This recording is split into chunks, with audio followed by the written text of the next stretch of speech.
সূর্যগ্রহণের সময় সালাত। আবু বকরাহ রাদিয়াল্লাহু আনহু হতে বর্ণিত, তিনি বলেন, আমরা নবী সাল্লাল্লাহু আলাইহি ওয়াসাল্লাম এর নিকট ছিলাম, এ সময় সূর্যগ্রহণ শুরু হয়। নবী সাল্লাল্লাহু আলাইহি ওয়াসাল্লাম তখন উঠে দাঁড়ালেন এবং নিজের চাদর টানতে টানতে মসজিদে প্রবেশ করলেন এবং আমরাও প্রবেশ করলাম।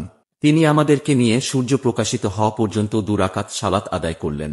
অতঃপর নবী সাল্লাল্লাহু আলাইহি ওয়াসাল্লাম বললেন, কারো মৃত্যুর কারণে কখনো সূর্যগ্রহণ বা চন্দ্রগ্রহণ হয় না।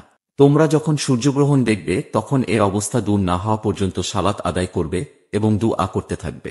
সহিহ বুখারী 1040, 1048, 1062, 1063, 5785। বুখারী আধুনিক প্রকাশনী 977। Bukhari Islamic foundation 983। আপনাকে আন্তরিক ধন্যবাদ। সাবস্ক্রাইব করতে ভুলবেন না।